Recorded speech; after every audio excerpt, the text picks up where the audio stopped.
how's everything going on your end? Quite good actually. We're album is done obviously, and I actually got to see my girlfriend today, first time since December. So, and the sun was shining, which doesn't happen very often this time of year. So, pretty good actually. That's good.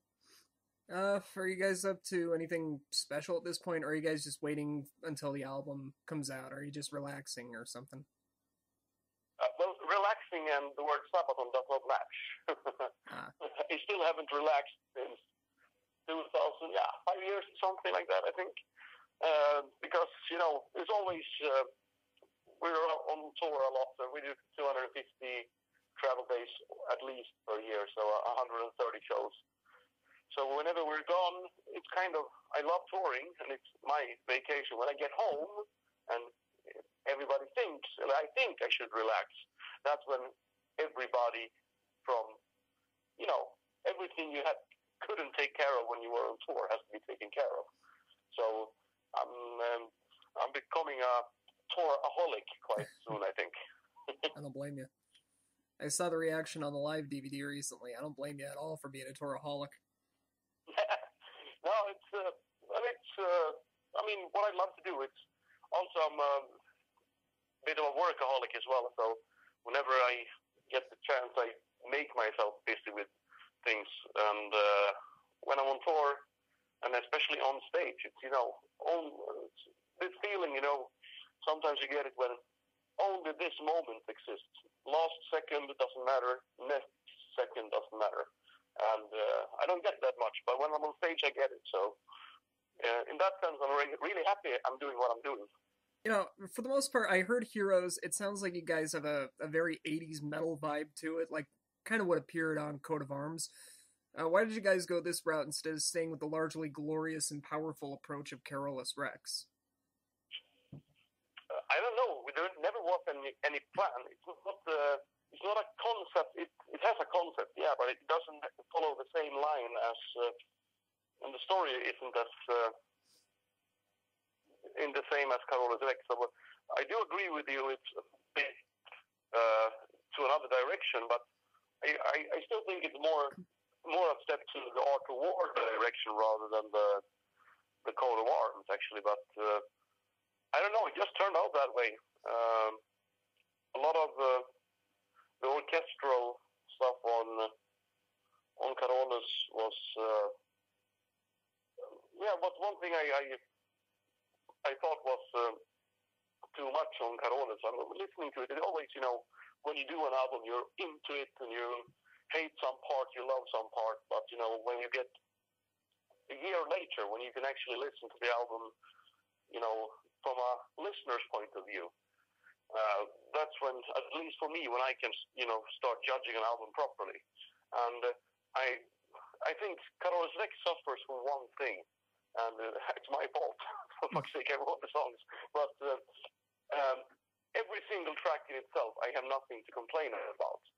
But as a whole, everything is always over the top. Extra orchestra, extra choirs, everything is extra, extra, extra. And I love that sound.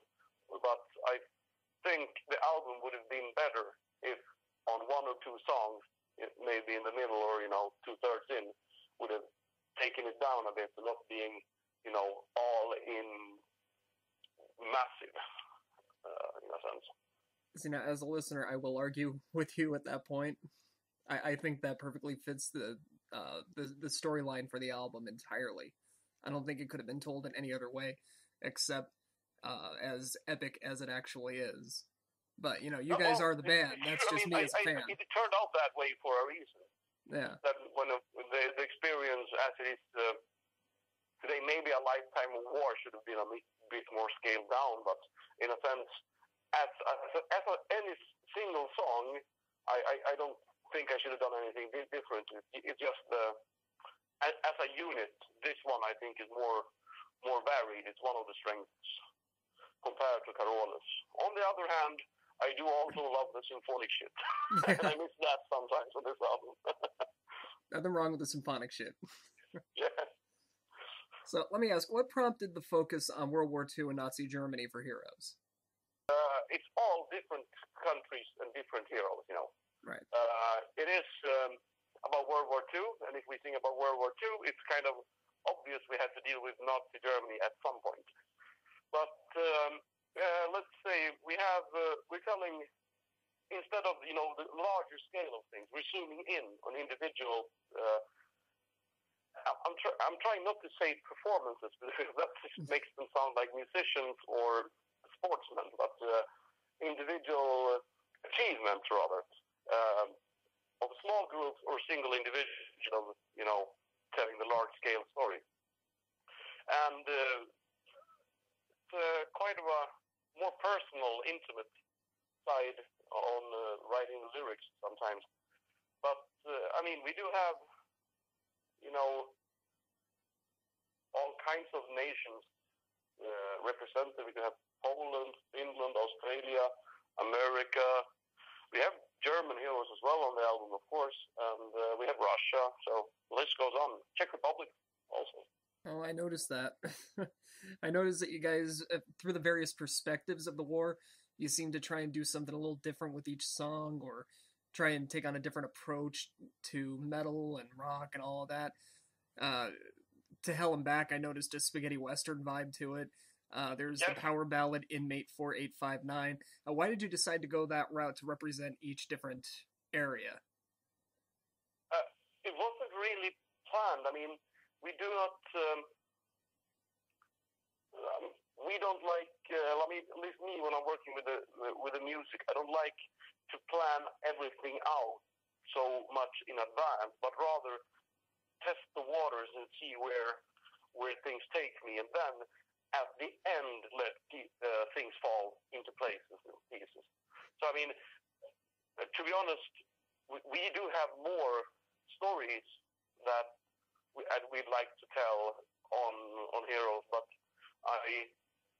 these were the ones where the music fit lyrical ideas better. Sometimes you have let's say you can't do a song about like Inmate 4859, a depressing story about a guy, you know, volunteering to go to Auschwitz, and you can't really do that with a happy, cheerful, you know, power metal song, really.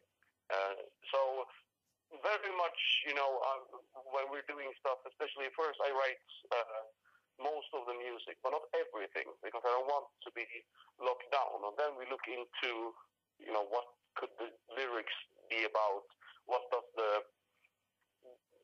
any of our heroes or, you know, stories match any of the songs? Because I think it's really important that they, you know, match together.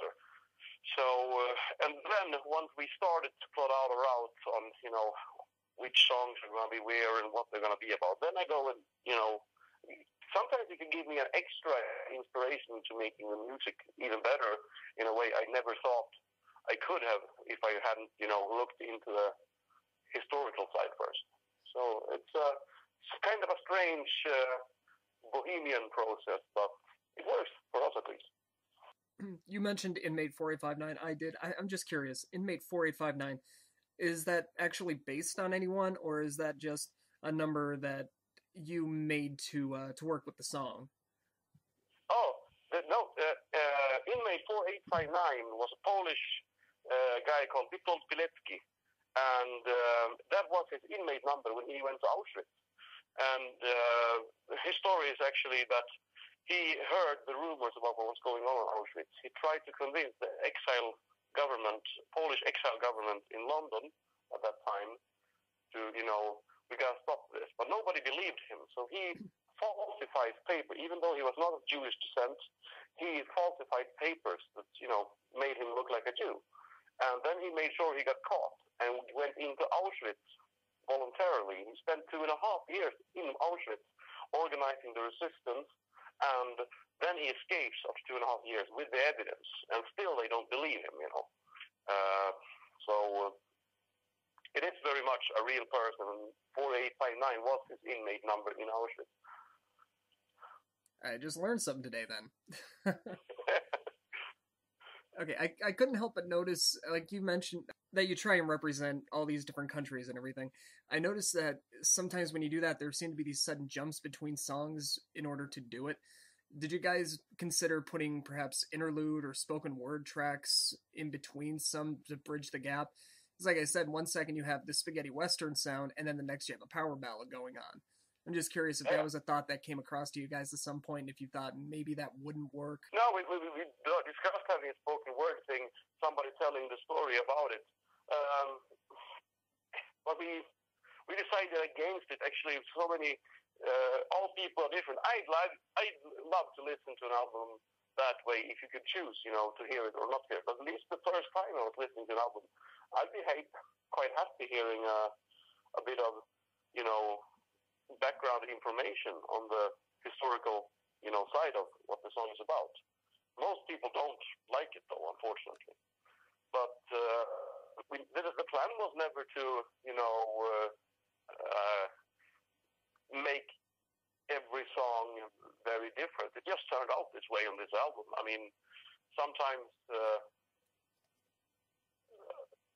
they sound, they get a quite similar sound. On other sides, it's a very diverse album, so it's kind of a hard line to go. If you do everything the same, it becomes very boring, because you're doing basically the same thing. Is it too diverse? It's not going to be, of course, to everybody's taste. But in the case of Heroes, I mean, the plan was never to represent actually Audie Murphy with a Western theme just because he was American. Actually, I had an idea several years ago that, it must be possible because I love this spaghetti Western type of musical composition, and I love heavy metal. They must go together somehow. I'm going to make a song. So I bought myself a Fender Stratocaster while we were in the U.S., actually, and everybody's in the band said, "You're fucking nuts. That can't be done. You watch me, motherfucker. I will make it work." And then, all for some fucking reason, this guy, Audie Murphy, oh man, what a hero, what he did. And then it turns out he actually became a major movie star, mainly doing Western movies. Like, what the fuck, this is too good to be true. And then we looked into it, and I started reading about him and reading some of the stuff he wrote. It turns out he writes poetry. Okay, nice. I tried to read some of it. And it's, by chance, it turns out that he wrote about the Battle of Anzio in a poem. And actually, what we have, a lot of the lyrics of the chorus is his own words in his own poem about what he experienced on Anzio. So the lyrics go, "Crosses grow on Anzio, where no soldiers sleep, and where hell is 6 feet deep." And basically, give or take a few words, that's what he wrote in his poem. And we have several places more in the song where actually his words are put into the lyrics. So it's just that song has to be one of the most lucky coincidences ever in our history, because I never saw so many different ideas, coming together and fitting without it being planned. Let me ask about the audio quality of the Heroes. Clearly completely different than Carolus Rex. Again, I feel kind of on par with Coat of Arms. Did you guys do anything different on the technical side? Maybe use a different studio or somebody else to master it than you did last time? No, it's actually the same. Exactly the same. I mean, same producer, same mastering engineer, same everything. So, I mean, to be honest, listening to it now, I think it should maybe have a little bit more top end, but it's a bit more meaty sound. I do still have everything. It sounds way better than Coat of Arms, which I don't like sound-wise at all. But it's the same everything, same studio, same guitar, for fuck's sake, we did even. Okay. Now, how about, as far as the album goes, with promotional means and everything, can we expect a music video or two from Heroes when we get closer to the album's release? Or is it just too early to say anything yet? No, we're hoping to make a music video. I'm not sure it would be able to leave because we got a promotional tour to do. I'm going to be away for 2.5 weeks, traveling around Europe, talking to, doing interviews, and we also try to squeeze in some fan meets at that time.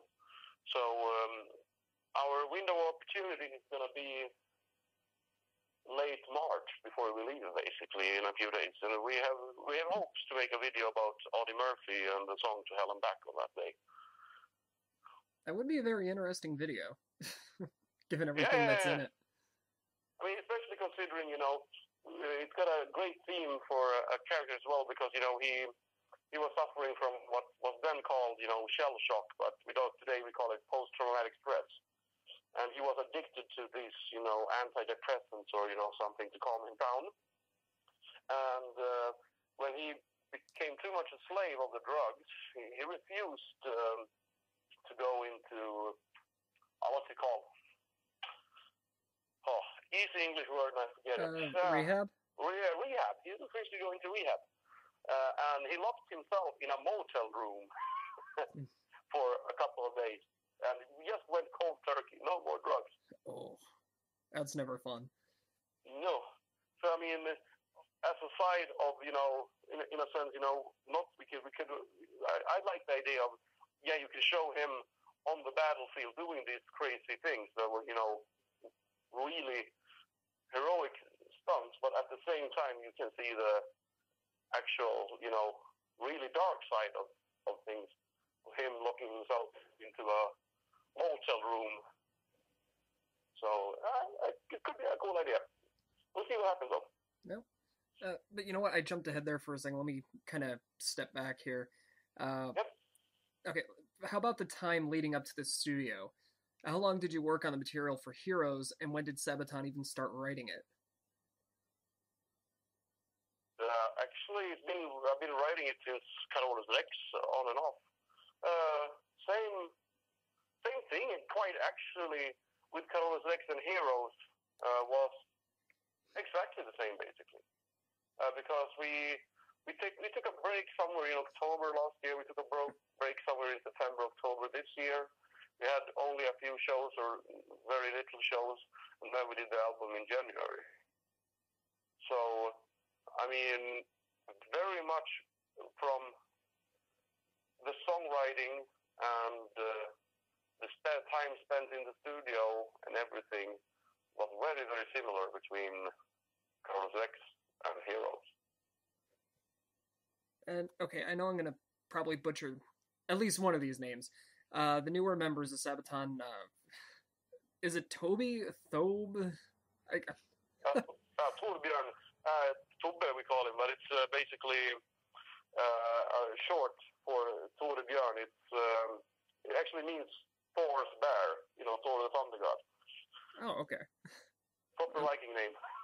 I had a feeling I'd screw that up, but well, him, Chris, and Hans, how did they have a big hand in writing the material for Heroes?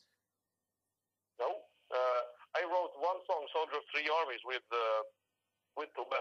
Other than that, it's the same as Carolus Rex and any other album. It's me writing all the songs except for one with Tobbe. Then I did one or two songs with my old friend and our old sound engineer, Kenny, actually. We wrote Killing Ground and Carolus Rex together on Carolus Rex, and we wrote No Bullets Fly and one more. Resist and Bite on this album together. And then me and the producer, Peter, wrote, which was the first time, wrote one song together. Other than that, same. Okay. I read on your Facebook you guys had fun in the studio recording the album. What made it so fun for you guys? What were some of the more memorable moments from the studio? Well, what made it more fun, without being any way negative or, towards our old band members, in this case, I mean, at the time we were doing Carolus Rex, we could already see, that they were basically doing heavy metal 250 days every year, being away from, some of them had kids or about to get kids. Being away from all that was taking, a toll on them. So there were, basically in their get get like the guitars done, for example, and then out, because they didn't really want to be there at all, actually. While this time people were more, the whole band were there during, not all of the time, of course, but longer periods of time, more people, caring about the album, making it good, and spending time together. And, just maybe instead of going home directly after you recorded your last guitar solo, stick around and have a few beers and watch a movie instead. Were there any problems in the studio? Or maybe something didn't work out with the songs and you had to make a change to the music while you were in there? Yeah, I mean, that always happens on every album. There are some songs that you have a demo and, wow, this is going to be great. And then it turns out like, what? No, this is not the song how I meant it to be. Sometimes it's, the performance doesn't fit with another, playing style of another band member. Sometimes it's a production.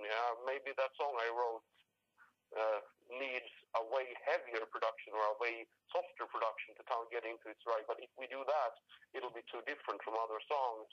Sometimes I've written stuff that basically are, borderline for me to sing, and it takes extra time for me to, forever to actually being able to hit the notes, because that's always the tricky part when I'm doing. I don't sing very high very often, and then when I actually do it, I usually haven't done it in a while because doing it over and over again. So I'm usually a decent singer at the end of an album recording, but a very crappy singer at the beginning. Because I've been focusing so much on writing music, so I haven't actually been on the road touring as much, so my voice is not in the shape it could be. So this time it was easier though, because I sang a lot even before we started doing takes. Okay, let me jump ahead real quick to live performances since we're running out of time here. Have you played any of the songs off Heroes live at this point? And if you have, what's the fan reaction been towards them? No. We haven't played. I mean, it's not released yet. We haven't played a single note of it live. Okay. We did. Consider playing new stuff before. We have done it in the past, way back into history. But it turns out that 9 out of 10 times it kills the crowd, because everybody's standing still, trying. They're not interested in having fun anymore at a concert. People are standing still trying to get an idea about this new song. Is it good? Do I like it? Yada, yada. And then you have a chance of somebody getting a wrong impression of a song because they happen to be standing at the, crappiest part of the venue where you have no sound whatsoever. Or, maybe the guy next to you was drunk and spilled beer all over you. Makes sense. Well, when the album drops, what song, is it too early to ask what songs might some fans actually get to hear when they see you live? Sooner or later, everyone.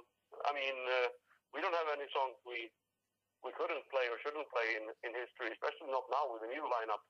So our plan is,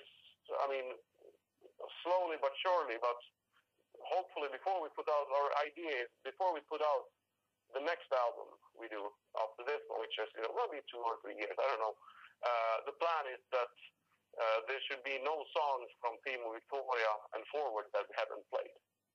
I'll wrap this up by asking what's next for Sabaton. I know you guys are putting out the Story of Heroes videos, which is why I didn't really bother asking about the story. I know you guys are covering it already. But other than that, what's the next step? Well, it's a bit of a non-so-funny part first, actually. Is this, traveling all around Europe. We're going to different countries, meeting everything from distributors to, magazines doing interviews. And then, actually, we're only home for 3 days. Then we hit the United States on the 2nd of April. I think we arrived, or 3rd. And then we're in the United States for 6 weeks. And, it's like the wheel has started to spin again, because I know what that means. Because when we hit time, it's almost time for the European festival circuit summer, and then we'll do 2 to 3 festivals per week. Then we go home for 2 or 3 days. Then we go away and do these festivals, and all of a sudden it's autumn, and then it's touring season again. So actually, except the plan of playing a lot of shows that are hopefully going to be very fun, there are no plans, because we tried to make big, grand, and cool plans, but it always turns out that you're not having as much fun or enjoying it doing what you're supposed to do when you're trying to plan out too much.